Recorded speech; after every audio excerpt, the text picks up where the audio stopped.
Thank you for everybody for being here. I'll just try to put together a few insights that follow from some reflection that I shared with some colleagues about ongoing trends. And I would just start from to think about the future of peace building by putting that in the broader and deeper trajectory of its origin. We all remember the time when peace building emerged as a set of practices that challenged the way the mainstream representation of the world as the product of the inevitable collision between blocks was producing a gloomy scenario, and a few people, activists, intellectual dissidents in the late 70s, early 80s started challenging that idea that was basically the architecture of the Cold War by thinking as if geopolitics didn't exist. And peace building was very much a subversive practice of society to society links that was later co-opted by the end of the Cold War as part of the agenda for peace building by the United Nations. And I'm reconnecting here with what Mr. Kunders was discussing. In the moment in which the Cold War architecture collapsed or imploded, and we developed a way of thinking that was engaging the constructive view of building peace as opposed to just containing war. That moment is the moment in which geopolitical thinking was very low in consideration, speaking about the 90s, even if, and a big humanitarian commitment emerged to deal with war in the Balkans, in the Caucasus, although later on, a return of geopolitics, an assertive return of geopolitics has been witnessed. And what I'm trying to locate the future of peace building debate precisely in that, moment. That is the moment in which ideas, structures, infrastructures, organizational assets have been developing for addressing armed conflict and for dealing with destructive management of violence in today's conflict. And then at the same time, what we observe, starting from the crumbling of, or let's say the challenge of two pillars of the world order in the past 20 years, that is on the one hand, the economic crisis starting with the 2007-2008, which became a global recession. And on the other hand, the war on terror as something that challenged the other tenet of a liberal order, that is the question of fundamental rights and its erosion in a number of contexts.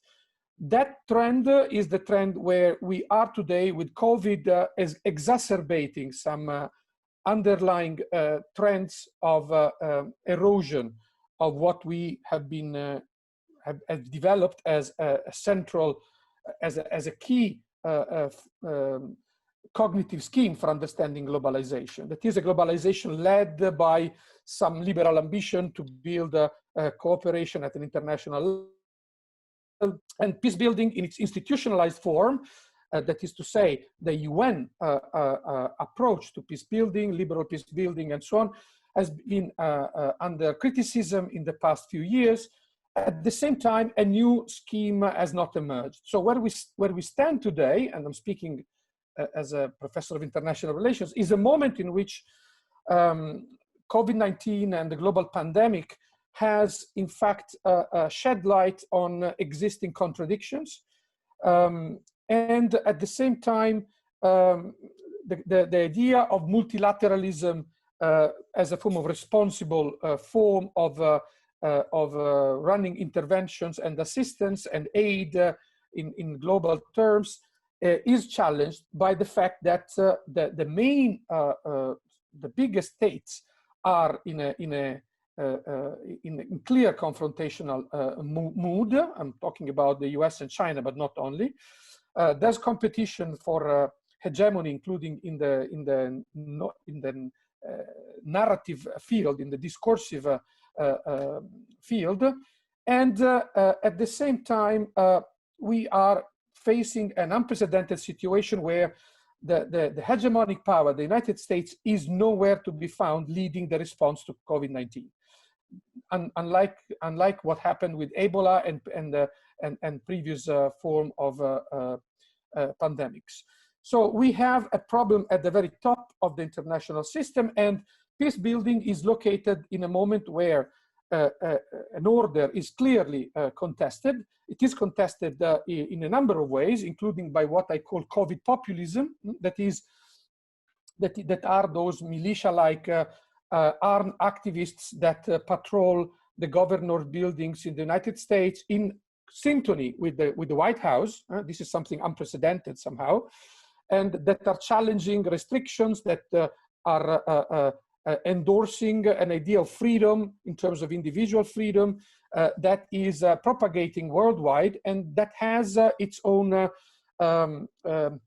doctrine. If you look at what, for example, the Center for Geopolitical Futures writes, I'm talking about the former director of Stratfor, one of those think tanks that try to fuel our thinking about the future. Well, what you see is the idea that we, with the new phase in facing COVID, we are entering a phase of deregulation that is nothing but the antechamber of a more generalized rebellion in the form of social inertia, in the form of unsustainability of restrictions in the developing world, where 80–90% of the population lives on informal economic activities. What we will see is a kind of globalized rebellion against the elites, which will undermine the liberal order in its final form. And goodbye peace building in its multilateral form, goodbye attempt to give a multilateral response shape to the challenges that we have been discussing today. This is the kind of condensation of geopolitical thinking along traditional lines of 19th century competition for resources, global powers or regional powers vying for hegemony in Africa, and so on. Is that the only game in town? No, it's not, of course. There is an attempt to realign in what we have discussed. Mr. Koenders spoke about plurilateralism, which I find an interesting image, a way of